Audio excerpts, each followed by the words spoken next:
नमस्कार दोस्तों, आपका एक बार फिर से स्वागत है 5G ट्रैक सॉल्यूशन पर। और इस बार हम वीडियो में आपके लिए लेके आए हैं मौद्रिक नीति और साख नीति से संबंधित वेरी इंपॉर्टेंट क्वेश्चन पर आपके लिए लेके आए हैं हम 20 MCQ, जो कि बार बार हर एग्जाम में रिपीट होते हैं। तो दोस्तों, अगर आपने अभी तक 5G ट्रैक सॉल्यूशन को लाइक से सब्सक्राइब नहीं किया तो कर दीजिए, और अगर आप यूट्यूब चैनल पर पहली बार आए हो तो आप 5G टेक सॉल्यूशन को सब्सक्राइब कर दीजिए। तो वो क्वेश्चन है ये, जो मौद्रिक नीति और साख नीति से संबंधित है और बार बार रिपीट होते हैं हर एग्जाम में। कोई न कोई सा इन 20 क्वेश्चनों में से एक क्वेश्चन आता है। ठीक है, तो आप देख सकते हैं बिना स्किप किए वीडियो को। और अगर आपने और एग्जाम्स के लिए उनके प्रीवियस ईयर के पेपर के सोल्ड पेपर के लिए आप 5G टेक सॉल्यूशन को लाइक कर सकते हैं, शेयर कर सकते हैं, सब्सक्राइब कर सकते हैं। और हमारा टेलीग्राम ग्रुप है, उसका लिंक आपको डिस्क्रिप्शन में दिया हुआ है, उसको आप ज्वाइन कर सकते हैं। सभी वीडियोज़ की प्लेलिस्ट भी दी गई है, वो भी आप डिस्क्रिप्शन में देख सकते हैं। तो दोस्तों, पहले क्वेश्चन पर चलते हैं बिना टाइम वेस्ट किए। पहला क्वेश्चन है हमारा स्क्रीन पर, भारत में मौद्रिक नीति की घोषणा किसके द्वारा की जाती है? तो भारत में मौद्रिक नीति की घोषणा कौन करते हैं? आरबीआई। कौन करता है? भारतीय रिजर्व बैंक। कौन करता है? आरबीआई। ठीक है, आरबीआई मौद्रिक नीति की घोषणा करता है। और ये कब कब आती है? ये है आपके बाई मंथली। कौन सी है? By monthly. बाई मंथली मतलब द्विमासिक। इसका मुख्य उद्देश्य क्या होता है? मूल्य स्थिरता, विनिमय दर में स्थिरता, और आर्थिक विकास और पूर्ण रोजगार। ठीक है, इनका ये मुख्य उद्देश्य होता है, मेन पर्पज। ऐसी आर्थिक नीति जो किसी अर्थव्यवस्था में मुद्रा आपूर्ति होती है, उसके आकार और विकास दर का प्रबंधन करती है, उसको ही हम क्या कहेंगे? मौद्रिक नीति कहेंगे। क्या कहेंगे? मौद्रिक नीति। अब इसके कितने प्रकार की हो सकती है, इसके बारे में हम आगे वीडियो में बात करेंगे कि किस प्रकार की हो सकती है। महंगी हो सकती है कि सस्ती हो सकती है? ठीक है भाई, एक्सपेंशनरी हो सकती है कि कॉन्ट्रैक्शनरी हो सकती है? तो इसके लिए हम चलते हैं दूसरे क्वेश्चन पर। इसके पहले दूसरा क्वेश्चन है आपके लिए, मौद्रिक नीति का उद्देश्य क्या है? तो मैंने अभी आपको 4 उद्देश्य बताए थे: मूल्य स्थिरता, विनिमय दर में स्थिरता, और आर्थिक विकास, और पूर्ण रोजगार। चारों लिख लीजिए। तो आपके पूर्ण रोजगार होता है, मूल्य स्थिरता होती है, विनिमय दर में स्थिरता सही होती है, तो क्या हो जाएगा? उपरोक्त सभी। क्या हो जाएगा? उपरोक्त सभी। नेक्स्ट क्वेश्चन पर चलते हैं। नेक्स्ट क्वेश्चन है आपके, एक कम ब्याज नीति को एक कम ब्याज की नीति को किस रूप में जाना जाता है? तो जिस नीति का कम ब्याज होता है उसके किस नीति के माने में जाता है? सस्ती मुद्रा नीति। किसके रूप में जानी जाती है? सस्ती मुद्रा नीति। ठीक है, अब आपके ये बात आ रही है यहाँ पे, सस्ती मुद्रा नीति, महंगी मुद्रा नीति और निवेश नीति सेंट को नियंत्रित करते हैं उसकी नीति। ठीक है, सट्टे की नियंत्रित, सट्टे ये सेट नहीं है यहाँ पे, सट्टे वाली है। ठीक है, सट्टे को नियंत्रित करने की नीति। तो महंगी मुद्रा नीति, सस्ती मुद्रा नीति, ये क्या होती है? वेरी इंपॉर्टेंट है। महंगी मुद्रा नीति क्या होती है? जिसमें ऋण की लागत में वृद्धि होती है। क्या? महंगी में ऋण क्या होता है? ऋण की जो लागत होती है वो ज्यादा होती है। ठीक है, तरलता होती है। तरलता क्या हो जाती है? हमेशा उसमें मौद्रिक नीति में तरलता हमेशा कम हो जाती है, ऋण की लागत में वृद्धि हो जाती है। ठीक है, और मुद्रास्फीति क्या हो जाती है? महंगी महंगी मुद्रा नीति में क्या होती है? मुद्रास्फीति आपके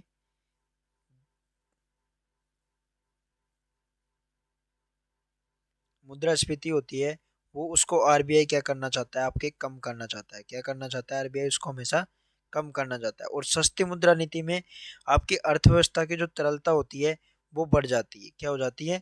सस्ती मुद्रा नीति में तरलता बढ़ जाती है, और आपके ऋण की लागत में कमी आ जाती है। किसकी कमी आ जाती है? ऋण की लागत में कमी।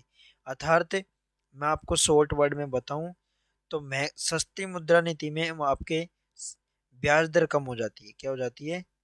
ब्याज दर जो होती है वो कम हो जाती है, और महंगी मुद्रा नीति में आपके ब्याज दर अधिक हो जाती है। ठीक है, तो दो वेरी इंपॉर्टेंट बात है, आपको याद रखना है। इसका क्वेश्चन का आंसर हो जाएगा सस्ती मुद्रा नीति, कम ब्याज नीति वाली। नेक्स्ट क्वेश्चन, अर्थव्यवस्था के सभी क्षेत्रों को बिना भेदभाव के प्रभावित करता है? तो कौन सा कारक है इनमें जो बिना भेदभाव के प्रभावित करता है।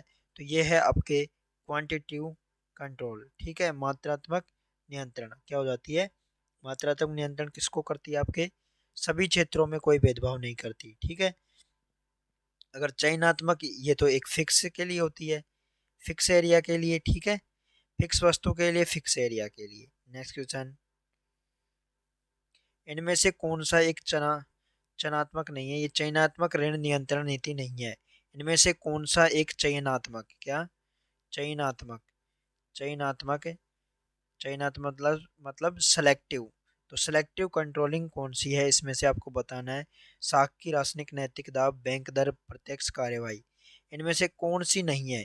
तो आपके साख की राशनिंग होती है, कौन कौन सी होती है मैं बता देता हूँ आपकी। सीमांत आवश्यकताएं, क्या होती है? एक सीमांत आवश्यकताएं। दूसरी होती है आपके साख की राशनिंग, क्या होती है? साख की राशनिंग।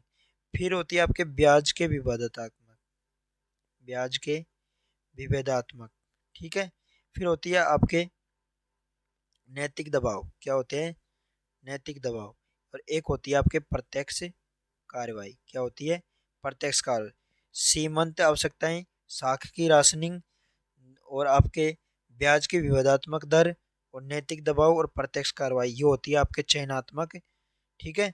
चयनात्मक मौद्रिक नीति या साख नीति, मैंने बताया आपको ये होती है। अब इनमें से देख लो कौन सी नहीं होती। तो आपके साख की राशनिंग होती है, नैतिक दबाव होता है, प्रत्यक्ष कार्यवाही होती है, बैंक दर नहीं होती, ठीक है। तो आपका क्या हो जाएगा?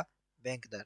नेक्स्ट क्वेश्चन, आरबीआई द्वारा क्रेडिट विनियमन का मात्रात्मक उपाय कौन सा है इनमें से?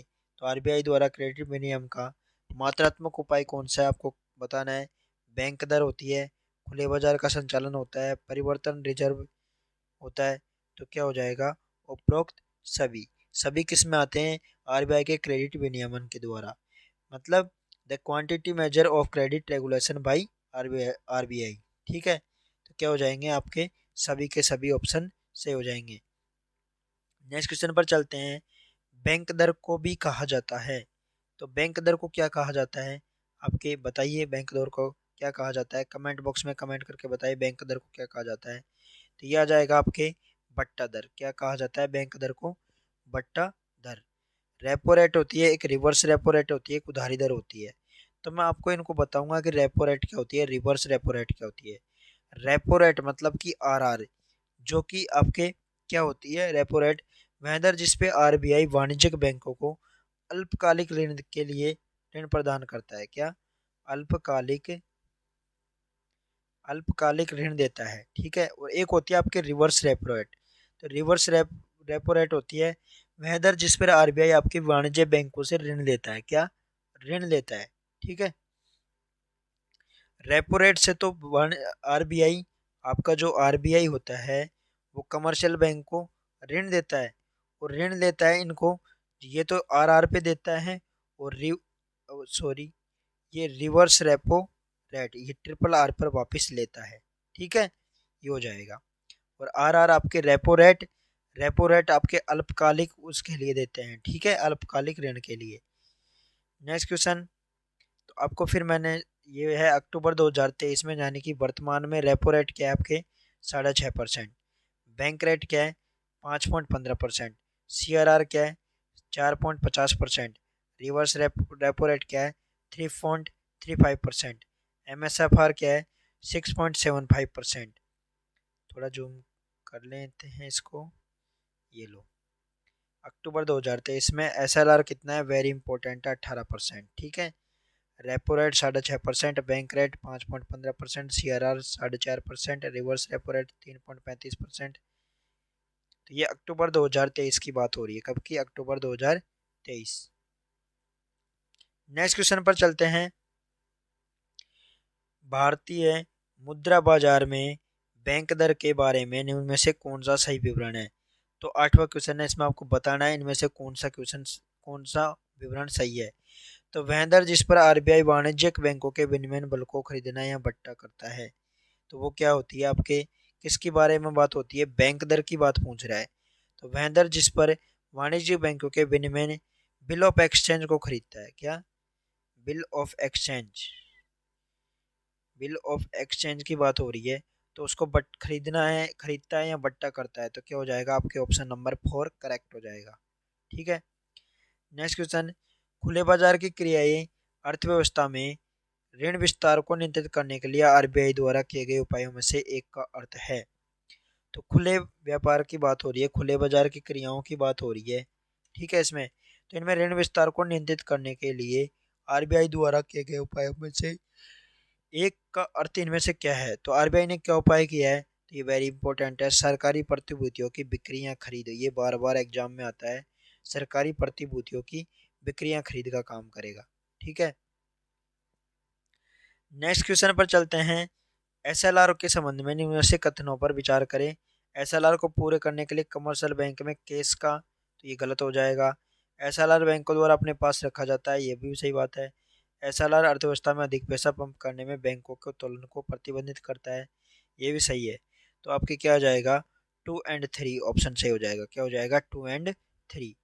नेक्स्ट क्वेश्चन, निम्न में से निम्नलिखित में से कौन सा मौद्रिक नीति का एक उपकरण है जिसका उपयोग केंद्रीय बैंक मुद्रास्फीति की अवधि के दौरान अर्थव्यवस्था को स्थिर करने के लिए किया जाता है। तो केंद्रीय बैंक मुद्रास्फीति को अवधि को अर्थव्यवस्था होती है उसको स्थिर करने के लिए कौन सा उपकरण किया जाता है, आपको ये बताना है। जल्दी बताया क्या करना जाता है। तो अभी मैंने बताया आपको, सरकारी प्रतिभूतियों की बिक्री। क्या करते हैं, सरकारी प्रतिभूतियों की बिक्री। Next question, RBI bank credit को कम कर सकता है। आरबीआई किसको कम कर सकता है, बैंक क्रेडिट को। कैसे कर सकता है, जब बैंक की दर में वृद्धि करके। क्या, जब बैंक रेट होती है उसमें क्या करेगा वो, बैंक रेट में वृद्धि कर देगा, तो ऑटोमेटिक क्रेडिट घट जाएगा। ठीक है। क्या करेंगे, बैंक रेट है उसको बढ़ा देंगे, तो ऑटोमेटिक क्रेडिट क्या हो जाएगा, क्रेडिट डाउन हो जाएगा। ठीक है। नेक्स्ट क्वेश्चन, साख को नियंत्रित करने के लिए क्या करना चाहिए। तो साख को नियंत्रित करने के लिए क्या करना चाहिए, बैंक दर में वृद्धि होनी चाहिए और सीआरआर को भी बढ़ाना चाहिए। क्या, बैंक दर में भी वृद्धि होनी चाहिए और सीआरआर को बढ़ाना चाहिए। तो क्या हो जाएगा, आपके थर्ड ऑप्शन करेक्ट हो जाएगा। क्या हो जाएगा, थर्ड ऑप्शन। बैंक दर में भी वृद्धि की जानी चाहिए और सीआरआर को भी बढ़ाना जाना चाहिए। नेक्स्ट क्वेश्चन, निम्न में से किस उपाय में अर्थव्यवस्था में मुद्रा और आपूर्ति में वृद्धि होगी। तो इनमें से 3 ऑप्शनों में से बताना है आपको, किस में मुद्रा आपूर्ति में वृद्धि होगी। तो बताइए किस में सबसे ज्यादा वृद्धि होगी, आपके जनता द्वारा वाणिज्यिक बैंकों में मुद्रा जमा कराने का, ये बात सही है। और सेंट्रल बैंक द्वारा यानी केंद्रीय बैंक द्वारा जनता को सरकारी प्रतिभूतियों की बिक्री करना, ये भी सही है। तो आपके 2 एंड 4 हो जाएगा। सरकार द्वारा सेंट्रल बैंक से उधार लेना, ये गलत है। सेंट्रल बैंक द्वारा जनता से सरकारी प्रतिभूतियों की खरीद करना। क्या, खरीद करना। तो क्या हो जाएगा आपके 2 एंड 4 से हो जाएगा। यहाँ पे खरीद, प्रतिभूतियों की खरीद आएगा लास्ट में। ठीक है, फर्स्ट में खरीद, सेंट्रल बैंक द्वारा फर्स्ट में आएगा, सेंट्रल बैंक द्वारा जनता से सरकारी प्रतिभूतियों की खरीद। नेक्स्ट क्वेश्चन, निम्नलिखित में से किस चयनात्मक साख नियंत्रण का साधन कहा जा सकता है। निम्नलिखित में से किसे किसे चयनात्मक साख नियंत्रण का साधन कहा जा सकता है। तो साख नियंत्रण का साधन इनमें से कौन है, आप कमेंट बॉक्स में कमेंट करके बताइए कौन सा है इनमें से साख नियंत्रण का साधन, बताइए कमेंट बॉक्स में। तो ये आपके है, विशिष्ट प्रतिभूतियों पर उधार देने के लिए मार्जिन का निर्धारण करते हैं, उसको क्या कहा जाता है, सेलेक्टिव साख नियंत्रण। ठीक है, क्या कहा जाता है। तो इसमें आपके क्या हो जाएगा, option third correct. Next question, MPC के तहत एक वैधानिक और संस्थागत ढांचा है। तो एमपीसी के तहत एक वैधानिक और संस्थागत ढांचा क्या है इनमें से, तो ये है आपके आरबीआई अधिनियम 1934। क्या है, आरबीआई अधिनियम 1934 क्या है, एक वैधानिक और संस्थागत ढांचा। नेक्स्ट क्वेश्चन, आरबीआई का एमपीसी का पदाध्यक्ष यानी कि मनी मॉनेटरी पॉलिसी है, उसका पदेन अध्यक्ष कौन होता है आरबीआई के अकॉर्डिंग, कौन सा होता है, वो होता है आपके, वेरी इंपॉर्टेंट क्वेश्चन है, राज्यपाल होते हैं। कौन होते हैं, एमपीसी के अध्यक्ष पदेन अध्यक्ष कौन होते हैं, राज्यपाल। नेक्स्ट क्वेश्चन, सीआरआर में सी का पूर्ण रूप क्या है। सीआरआर में सी का पूर्ण रूप क्या है, कमेंट बॉक्स में कमेंट करके बताइए कि सीआरआर में सी का पूर्ण रूप क्या है।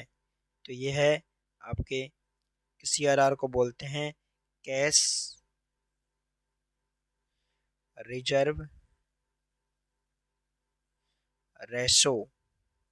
ठीक है, कैश रिजर्व रेशो यानी सीआरआर। तो सी का पूर्ण रूप क्या हो जाएगा, सी का क्या हो जाएगा, कैश। क्या हो जाएगा, सीआरआर में सी का पूर्ण रूप है कैश हो जाएगा। यहाँ पे ऑप्शन गलत है, क्या हो जाएगा, सी का पूर्ण रूप कैश। नेक्स्ट क्वेश्चन, एमपीएफ का पूर्ण रूप क्या है। एमपीएफ, एमपीएफ का पूर्ण रूप क्या है, बताइए कमेंट बॉक्स में कमेंट करके। एमपीएफ का पूर्ण रूप मॉनेटरी पॉलिसी फ्रेमवर्क। क्या है, मॉनेटरी पॉलिसी फ्रेमवर्क। तो क्या हो जाएगा, fourth option correct. Next question, Bharat सरकार कितने वर्षों के लिए एक मुद्रास्फीति लक्ष्य निर्धारित करती है। तो भारत सरकार कितने वर्षों के लिए एक मुद्रास्फीति लक्ष्य निर्धारित करती है, आप बताइए कमेंट बॉक्स में जल्दी। और जिसने भाई ने अभी तक वीडियो लाइक नहीं किया वो लाइक कर दीजिए। 5 वर्षों तक, क्या 5 वर्षों तक, 5 वर्षों के लिए लक्ष्य निर्धारित करती है। दोस्तों ये हो गए आपके 20 एमसीक्यू जो कि इकोनॉमिक्स के आपके मॉनेटरी पॉलिसी से संबंधित थे। इनमें से 20 में से एक क्वेश्चन 100% बार बार आता है। इससे आपके ऑप्शन भी क्लियर है, इससे आपके नोट्स भी तैयार है। ठीक है, अगर आपने वीडियो लाइक नहीं की तो लाइक कर दीजिए और चैनल को सब्सक्राइब करना नहीं भूलें। जल्द ही हम आपके लिए राजकोषीय नीति से संबंधित वेरी इंपॉर्टेंट क्वेश्चन लेके आएंगे। किससे, राजकोषीय। और GF&AR के क्वेश्चन रह रहे थे 250, वो 250 क्वेश्चन भी हम जल्द वीडियो लेके आएंगे। धन्यवाद।